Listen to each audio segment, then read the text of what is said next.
Daisy Carter was an orphan girl who had spent her entire life believing nobody wanted her. Then one day, a stranger died and left her an old house she'd never seen before. She almost sold it, until she discovered a locked gazebo hidden behind the property, and beneath it, a secret so heartbreaking, it would make her question everything she thought she knew about love, family, and the man who had been watching over her in silence for 23 years. What Daisy found behind that door wasn't money. It wasn't treasure. It was something far more precious. And if you stay until the end, you may never look at the people you love the same way again. Everyone in Willow Creek knew Daisy Carter, not because she was special, but because she was kind. At 23, Daisy worked at Miller's Diner 6 days a week. She remembered birthdays, brought soup to sick neighbors, fed stray cats behind the grocery store, and every Thursday, she visited St. Mary's orphanage with bags of cookies she baked herself, the same orphanage where she'd spent her childhood. The sisters used to tell her, "You have the biggest heart we've ever seen." Daisy always smiled, but she never told them the truth. People who grow up without love often spend their whole lives trying to give it away, because they're terrified no one will give it back. Daisy was abandoned when she was only a baby. No family, no name, just a tiny girl wrapped in an old towel. Sister Margaret named her Daisy, because even after storms, daisies somehow bloom. And Daisy did bloom. She laughed easily, helped everyone, and cried only when no one was watching. Every birthday, the children at St. Mary's made her cards. Every Christmas, neighbors brought her pies. Everyone loved Daisy. But love is a strange thing. Being loved by everyone is not the same as belonging to someone. Some nights, Daisy would sit alone on her porch and wonder, was there ever a moment when someone held me and wished I'd stay? Or was I forgotten from the beginning? She hated herself for asking. But some wounds don't disappear. They just grow quieter. Tonight was her birthday. 23. She blew out her candles and made the same wish she'd made since she was 8. Please, let there be someone, anyone, who's glad I was born. She smiled afterward, embarrassed by her own hope, unaware that across the street, an old man sat inside a silver sedan, crying. A stack of birthday cards filled the seat beside him. 23 cards, one for every year of Daisy's life. Not a single one had ever been sent. 3 days later, he would die, and Daisy Carter would finally discover that she had been loved all along. 3 days later, Daisy Carter was folding napkins at Miller's Diner when a man in a charcoal gray suit walked in. He looked out of place, too polished for Willow Creek, too serious for a Tuesday afternoon.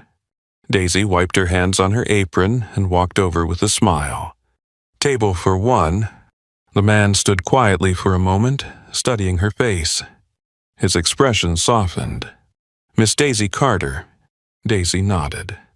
"I'm Henry Lawson. I'm an attorney." He reached into his briefcase and handed her an envelope. "I believe this belongs to you."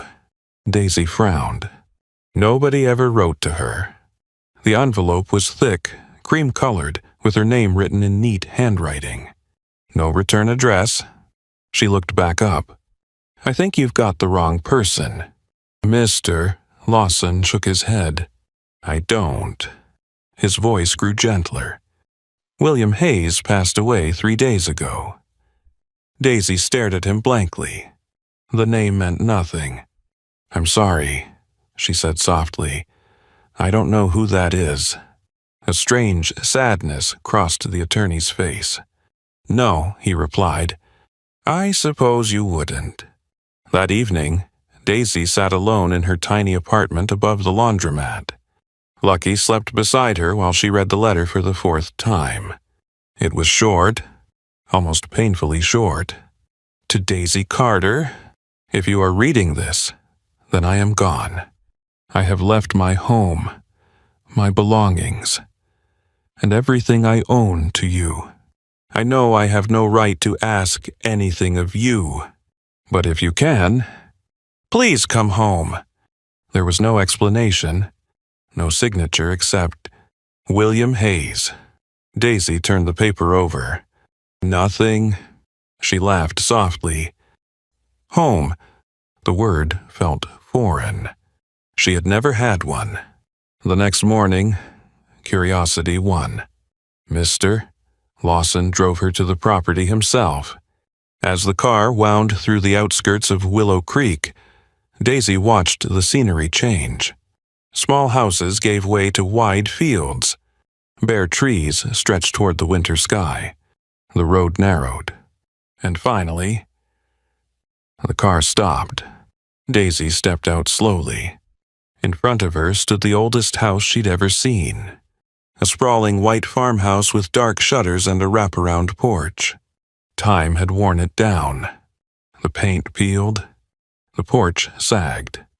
Vines crawled along the walls. Yet somehow, it didn't feel abandoned.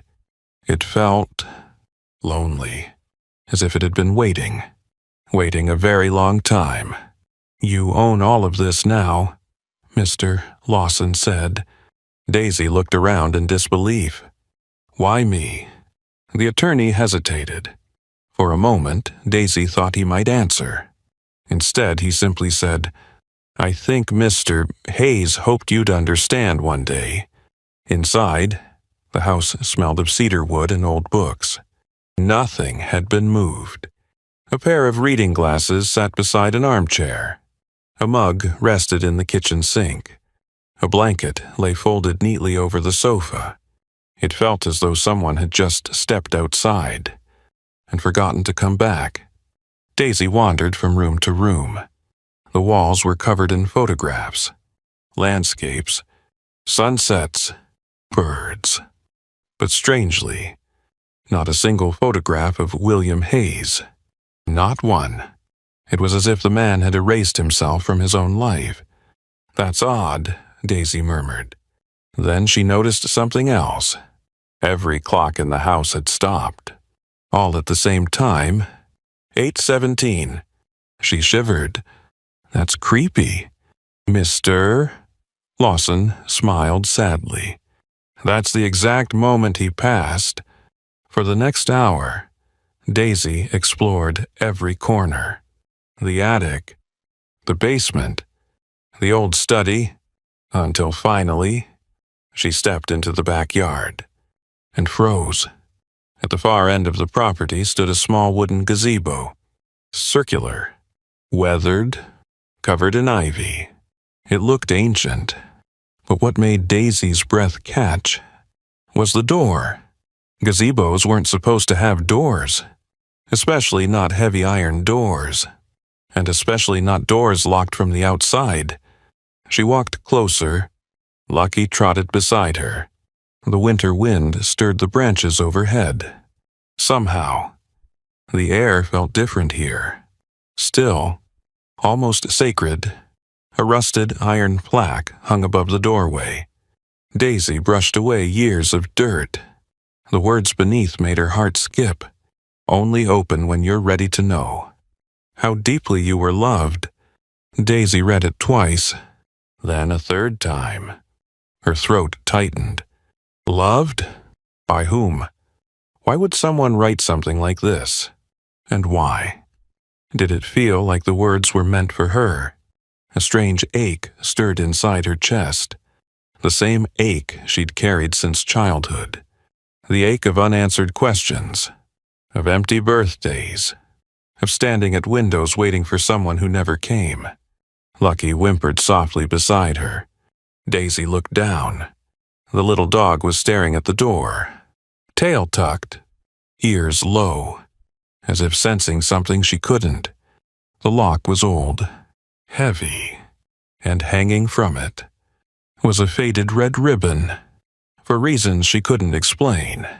Daisy reached out. Her fingers trembled as she touched the ribbon. A memory flashed.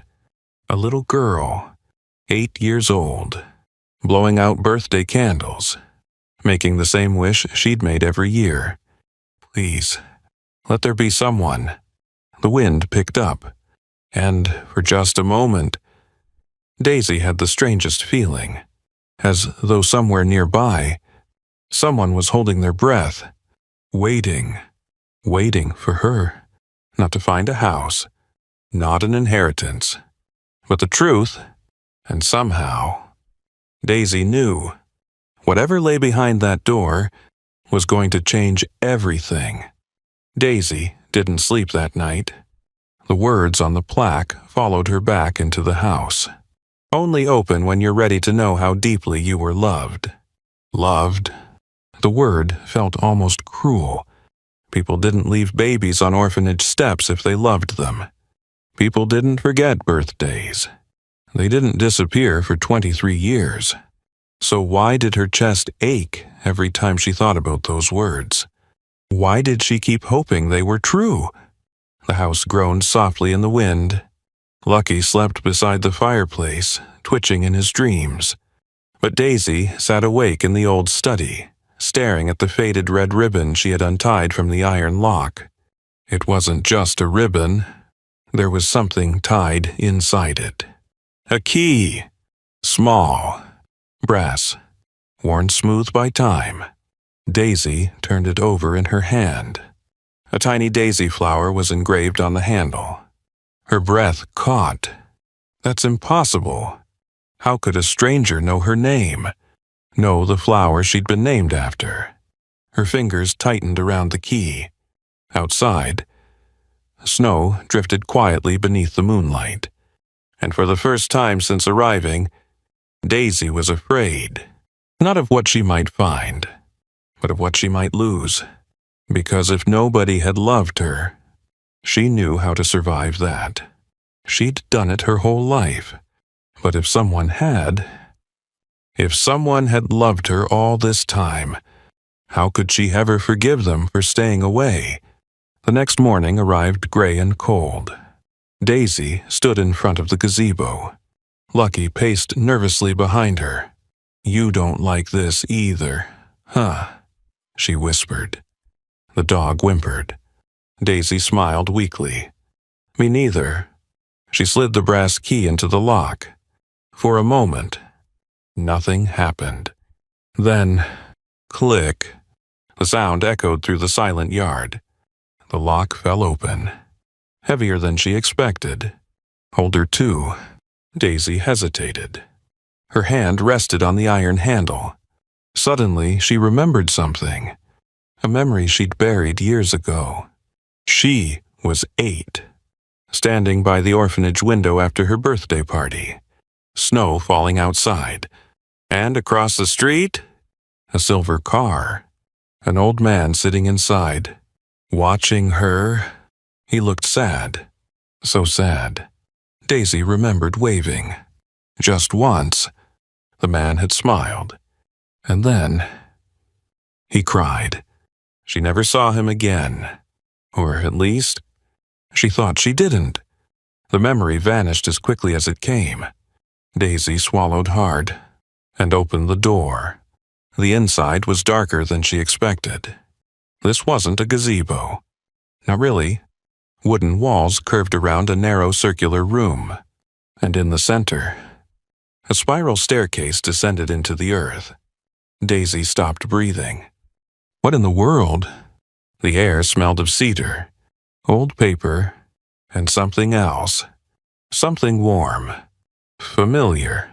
Like the scent of sweaters stored away for winter. Like safety. Lucky refused to come down. He sat at the top of the stairs, whining softly.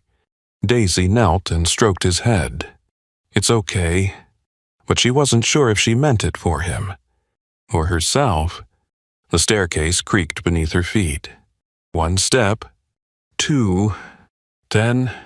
15. The air grew cooler. Quieter. Until finally, her shoes touched a stone. Daisy lifted the flashlight and gasped.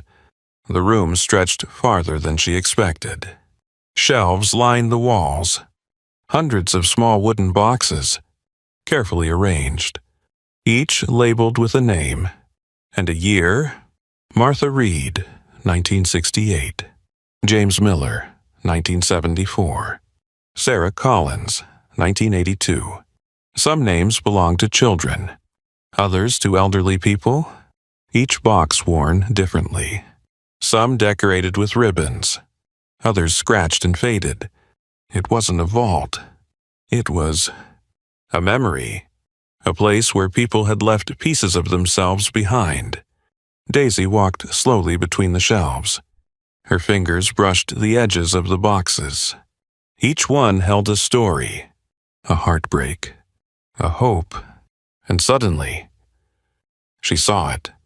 At the far end of the room, a separate door, white, unlike everything else, newer, and carved into the wood were two words, Daisy Carter. Daisy froze. The flashlight trembled in her hand. No, her voice barely existed. This had to be some mistake. She had never been here, never met William Hayes. So why was her name here? Lucky barked from above. The sound echoed down the staircase. But Daisy couldn't move, couldn't breathe. She stepped closer, then closer still. On the door hung dozens of tiny paper stars, yellowed with age. She touched one gently. A date, December 14th, 2009. Her 11th birthday. Another star, December 14th, 2012. Another, 2015, 2018, 2020. Every birthday, every single year. Someone had marked them all. Daisy's eyes filled with tears. "Who are you?" she whispered. "Why do you know me?" The room offered no answer, only silence. The kind of silence that holds its breath, waiting. Daisy reached for the doorknob. Her hand shook violently. Part of her wanted to run, to leave, to pretend she'd never seen any of this. Because some truths change your life, and some truths change who you believe you are. Slowly, the door opened. Warm light spilled into the hallway. Daisy stepped inside, and the world stopped. Photographs, hundreds of them, covering every wall. Daisy at age 5. Daisy holding a pumpkin at school. Daisy crying at graduation. Daisy feeding ducks at the lake. Daisy asleep on a bus. Daisy laughing. Daisy lonely. Daisy living a life she thought no one had ever seen. A sob escaped her lips. Oh my God. There were pictures she'd never known existed. Moments no stranger should have witnessed. Moments so private. Only someone who loved her would have kept them. At the center of the room stood a wooden table, and on it, a stack of birthday cards. 23 of them, one for every year she'd been alive, all unopened. And resting beside them was a framed photograph. An old man sitting in a silver sedan, watching an orphanage window, crying. Daisy felt her knees buckle, because suddenly she remembered the snow, the smile, the tears, and for the first time in her life, she realized that old man had never forgotten her, and somehow that hurt even more than being abandoned. Daisy stood in the middle of the room, unable to move. Photographs covered every wall. Not posed portraits, not stolen snapshots. Moments, tiny, ordinary moments she thought no one had ever noticed. Daisy sitting alone in the school cafeteria. Daisy carrying groceries home in the rain. Daisy reading under a tree at St. Mary's. Daisy holding Lucky for the first time. Daisy laughing. Daisy crying. Daisy living a life she had always believed nobody cared to see. Her knees gave way. She sank slowly onto the wooden floor, tears blurring the faces around her. "Who are you?" she whispered. "Why didn't you come for me?"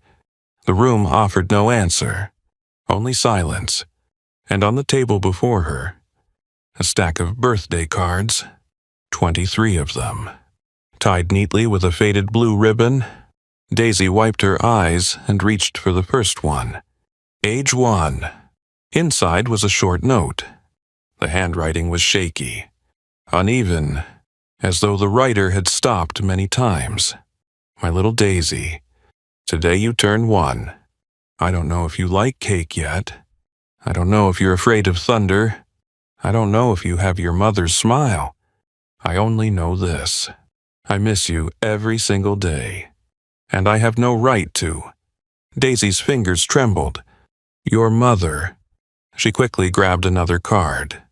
Then another. Every birthday, every year, he had written to her, even though he never sent them. At the bottom of the stack was a larger envelope, different from the others. On the front, written in careful black ink, "For when you're ready." Daisy stared at it for a long moment. Somewhere deep inside, she already knew. This letter would change everything. Slowly, she opened it. The paper inside was old, folded carefully, and at the top, just 3 lines. "Daisy, if you're reading this..." "Then I have finally run out of time." Her heart began to race. She kept reading. "My name is William Hayes, and I am your grandfather." Daisy stopped breathing. The room seemed to tilt beneath her. She read the sentence again and again, but the words didn't change. Grandfather. She had spent her entire life wondering if she had grandparents, wondering if anyone shared her eyes, her smile, her laugh, and now, suddenly, she wasn't alone anymore. Tears rolled silently down her face. She continued reading. "Your mother was my only child. Her name was Emily. She laughed too loudly, loved too deeply, and forgave people far more easily than I ever could." A faint smile appeared through Daisy's tears. Emily. Her mother finally had a name. Not just a blank space, not just an unanswered question. She was Emily, a young woman who laughed loudly, just like Daisy sometimes did. Then the letter changed. The handwriting grew shakier. When Emily was 20, she fell in love with a young mechanic. "I hated him. I thought he wasn't good enough. We argued. I said things a father should never say." Daisy swallowed hard. Emily left home. I thought she'd come back. Pride is a cruel thing. It convinces you there's always tomorrow. The next sentence was stained, as though tears had fallen onto the paper years ago. There wasn't. Emily died giving birth to you. A sharp pain shot through Daisy's chest. She covered her mouth. "No." She shook her head. "No." But the words remained. For 23 years, she had imagined 1,000 stories. None of them looked like this. I lost my daughter, and in losing her, I lost myself.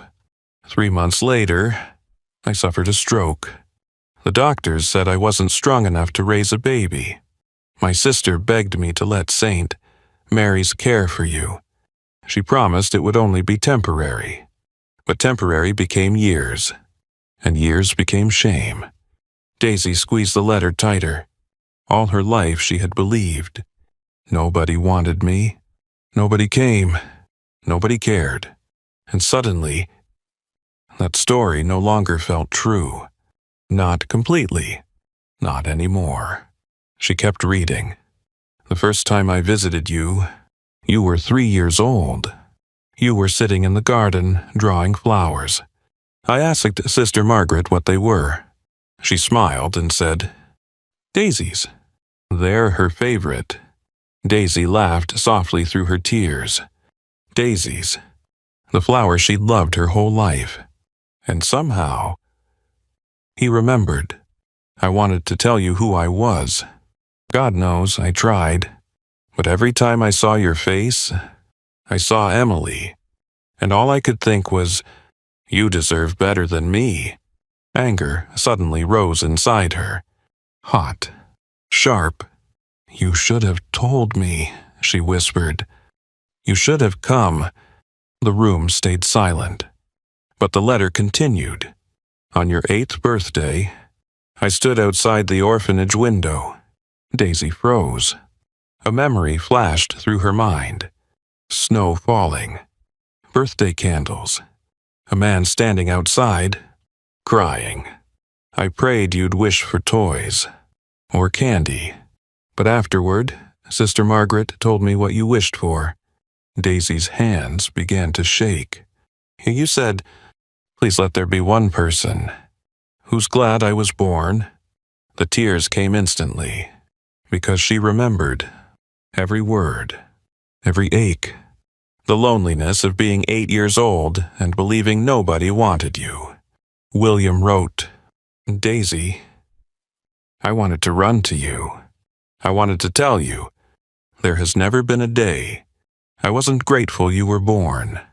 But I was a coward, and cowards mistake silence for love. Daisy pressed the letter tightly against her chest. For years, she had carried the pain of being abandoned, and William had carried the pain of abandoning. Neither of them had healed. Neither of them had been free. The hurt didn't disappear, not even close. But for the first time in her life, Daisy began to wonder if the saddest thing wasn't that she had grown up without love. Maybe the saddest thing was discovering she had been loved all along, quietly, imperfectly, from a distance. And sometimes, love hidden behind regret can break your heart, even more than love that never came at all. Daisy didn't leave the room until sunset. The letter remained folded in her lap. William Hayes, her grandfather. The words still felt strange. Too heavy. Too late. She should have hated him. A part of her did. For every birthday he missed. For every Christmas she spent staring out the orphanage window. For every moment she needed someone and found no one. But another part of her, the little girl who used to pray for just one person to love her, couldn't stop asking, what if he really did? The next morning, Daisy returned to the room. This time, she looked beyond her own photographs. There were cabinets she hadn't opened, shelves tucked into corners, boxes stacked neatly against the wall, each one labeled with a name, not hers, Aidan Brooks, Sarah Whitman, Noah Reed, Emily Foster, children, teenagers, young adults. Most of them had once lived at St. Mary's. Daisy frowned. What did they all have in common? She picked up the nearest box. Inside was a handmade birthday card, a report card with straight A's, a pair of tiny ballet shoes, and beneath them, receipts, school tuition, medical bills, winter coats, all paid for by one man, William Hayes. Daisy stared at the papers, then opened another box, and another, the same thing, a scholarship, dental care, college books, a first bicycle, a violin, a train ticket to a new life. The names were different. The stories were different, but the handwriting on every receipt was the same. William Hayes. By afternoon, Daisy sat surrounded by open boxes. Her tears had dried, replaced by something more painful, understanding. William couldn't save his daughter. He couldn't raise his granddaughter. But somehow, he had spent the rest of his life trying to save everyone else. A quiet kind of redemption.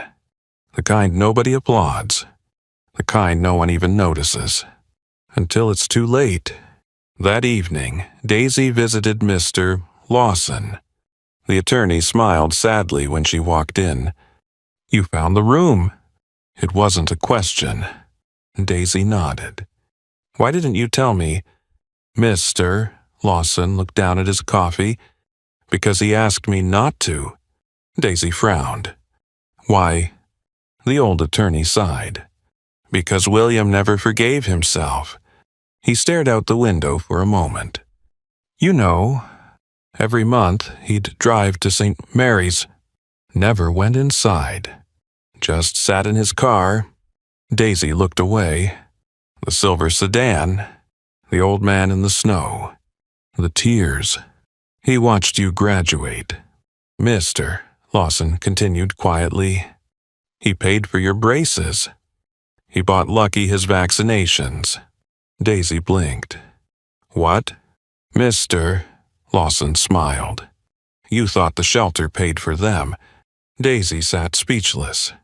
Last year, when Lucky got sick, a stranger had anonymously covered the bill.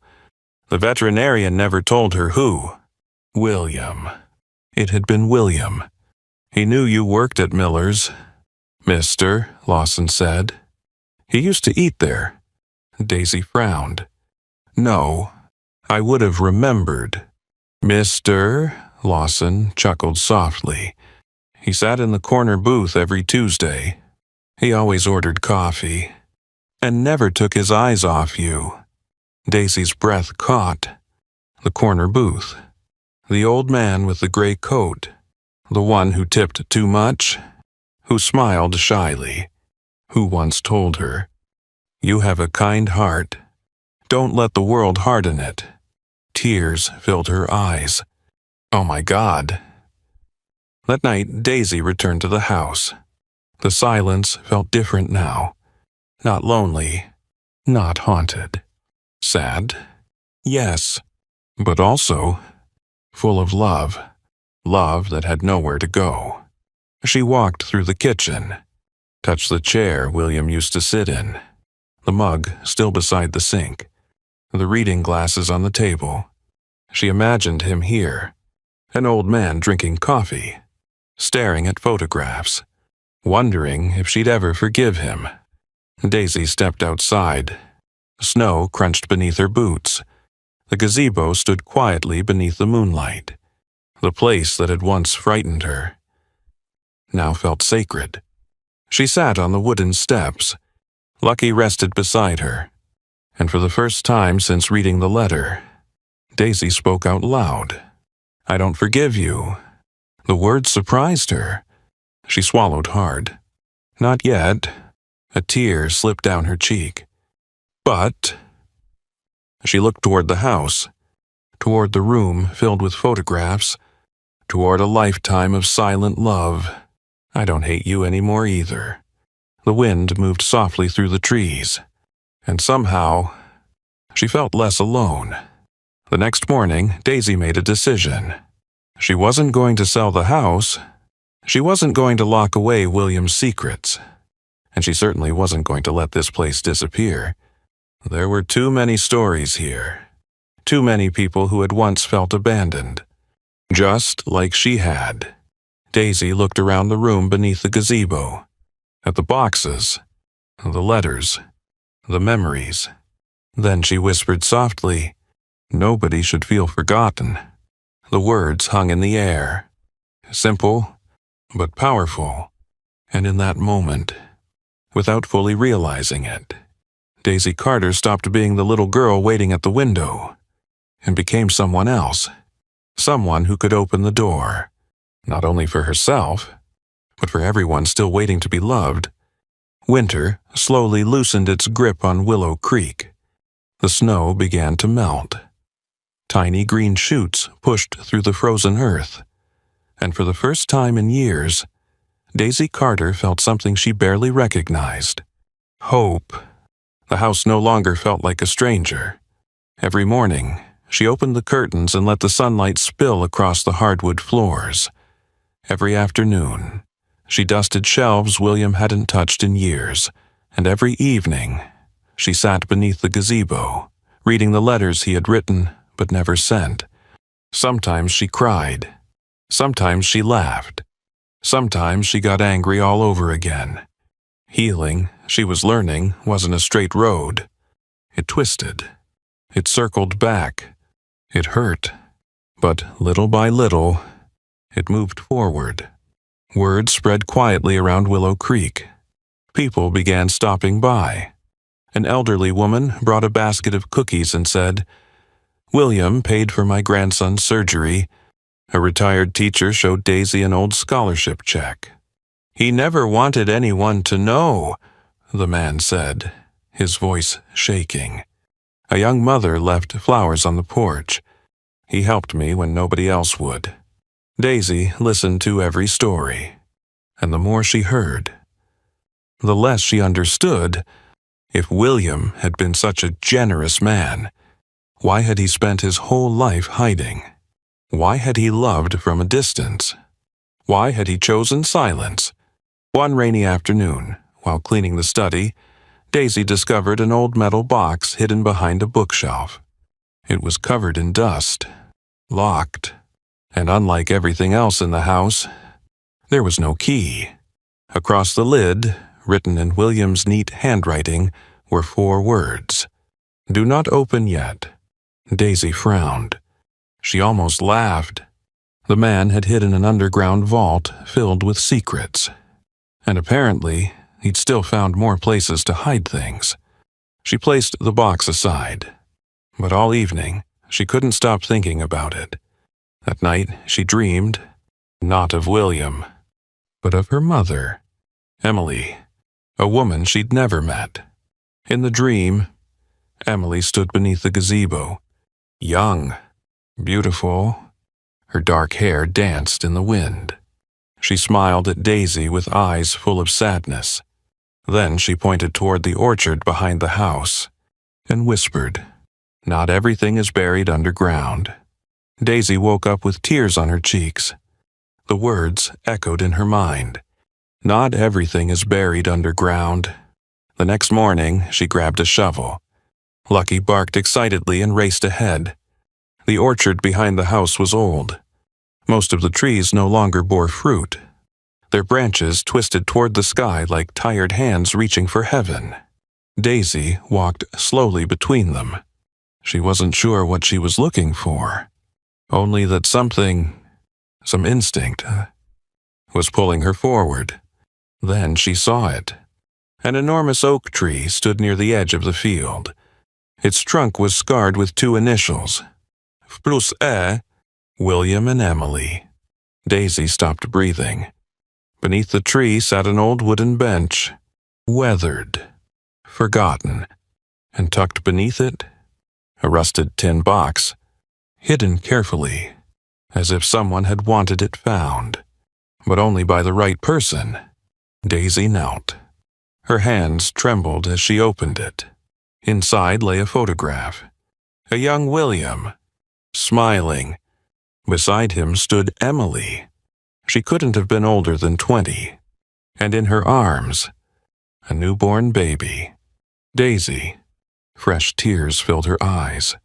This was the first photograph she'd ever seen of her mother, and the first picture of herself as a baby.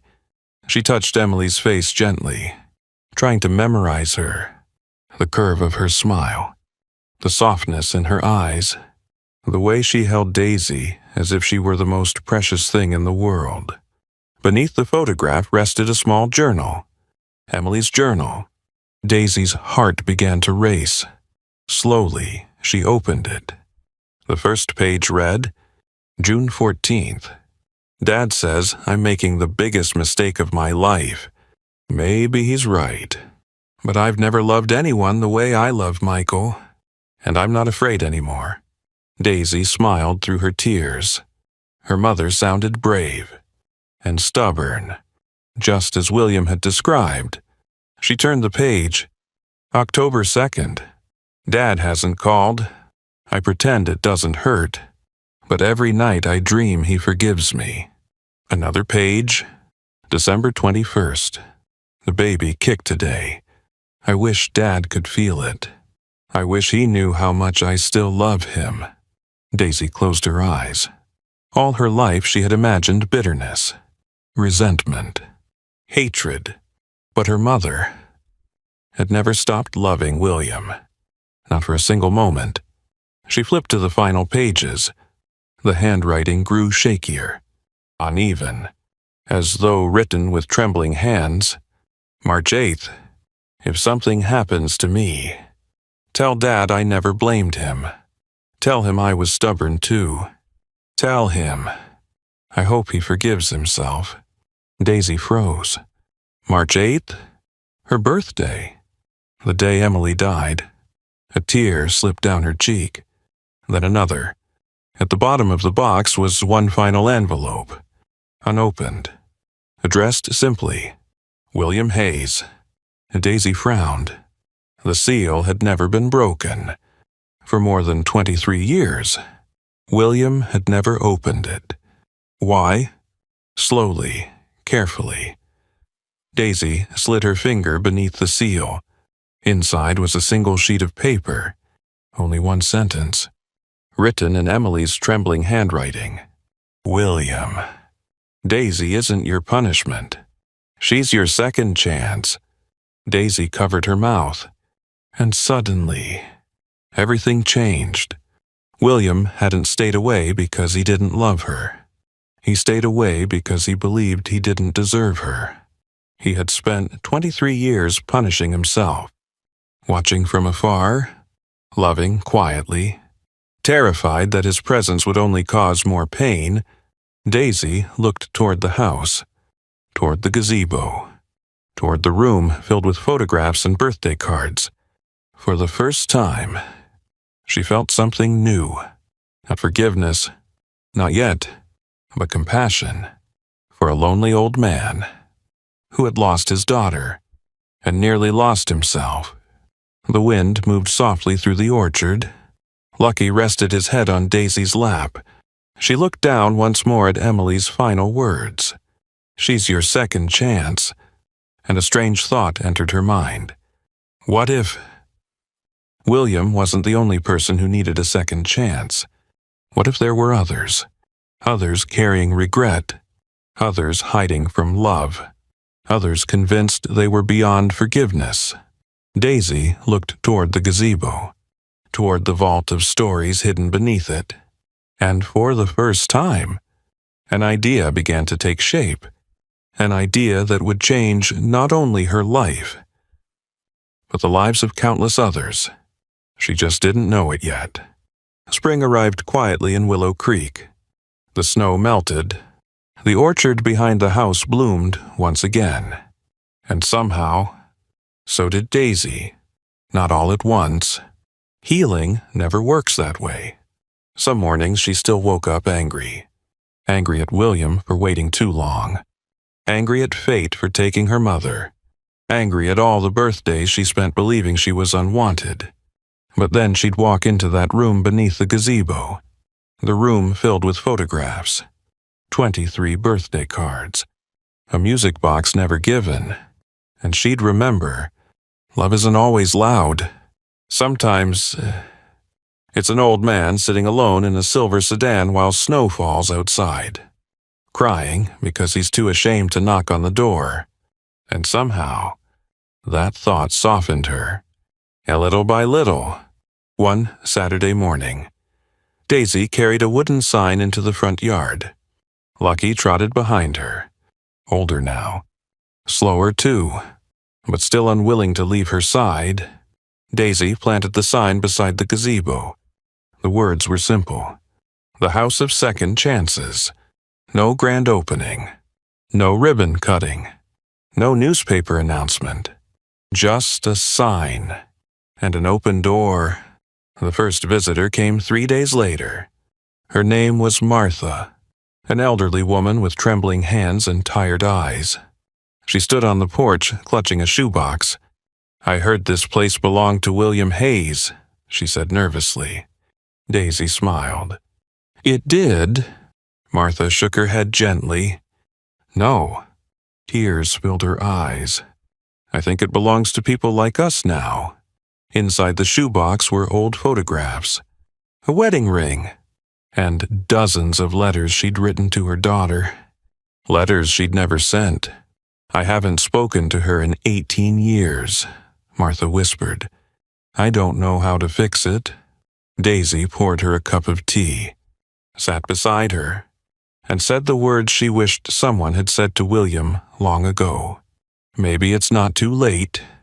Martha cried. Really cried. The kind of crying that comes after carrying sadness for too many years. And for the first time, Daisy understood. The gazebo wasn't built to hide secrets. It was built to heal them. After Martha came others, a widower carrying his late wife's scarf, a retired soldier who hadn't spoken about the war in 50 years, a mother grieving the son she'd lost to addiction, a man who admitted he hadn't called his brother in 2 decades because pride had become easier than forgiveness. Daisy never judged, never interrupted, never rushed anyone. She simply listened. Because she had learned something, everyone carries a hidden room inside their heart, a room filled with regrets, with apologies left unsaid, with memories too painful to revisit. And sometimes, all we need is someone brave enough to sit beside us in the dark. One evening, near sunset, Sister Margaret came to visit. Daisy hadn't seen her in months. The old nun moved more slowly now, but her smile, that never changed. She looked around the house, at the flowers blooming beside the porch, at the children laughing in the yard, at the lantern glowing softly inside the gazebo. Then she looked at Daisy and began to cry. "Oh, sweetheart," she whispered, "you finally found your family." And Daisy smiled. For years, those words were all she'd ever wanted to hear. But strangely, they didn't hurt anymore, because now she understood. Family isn't only blood. It isn't only the people who raise you. Sometimes, family is the people who choose to stay, the people who forgive, the people who love after they've been hurt. That night, after everyone had gone home, Daisy walked alone to the orchard. The old oak tree stood quietly beneath the stars, its bark still marked with the initials. Plus E, William and Emily. She sat on the bench beneath it, the same bench where she'd found her mother's journal, the same bench where decades of love and regret had waited patiently for her. For a long time, she said nothing. Then finally, she looked up at the stars and spoke softly. "I wish we'd had more time." The wind moved gently through the branches. "I was so angry." Her voice trembled. "And maybe a part of me always will be." Tears filled her eyes. "But," she smiled through them, "I'm not angry enough to forget how much you loved me." A tear slipped down her cheek. Daisy laughed softly. "You know, I used to pray for one person. Just one person who was glad I was born." The orchard remained silent, but somehow it didn't feel empty, because now she knew there had been someone, all along, an imperfect man, a frightened man, a man who made terrible mistakes, but a man who never stopped loving her, not for one day, not for one birthday, not for one lonely night. Daisy closed her eyes, and for the first time in 23 years, she didn't feel abandoned. She felt loved, not the kind of love you see in movies. Not perfect, not easy, but real. And sometimes, real love is the most miraculous thing of all. As she walked back toward the house, the lantern inside the gazebo glowed warmly in the darkness. A beacon for the lonely, for the grieving, for anyone carrying a heart too heavy to carry alone. Daisy paused at the gate and looked back one last time. The little girl who used to sit by the orphanage window, waiting for someone to come, was gone.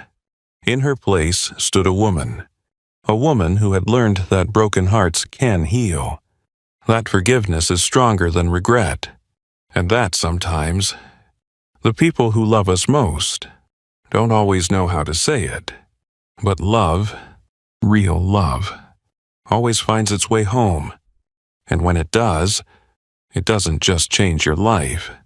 It teaches you how to change someone else's.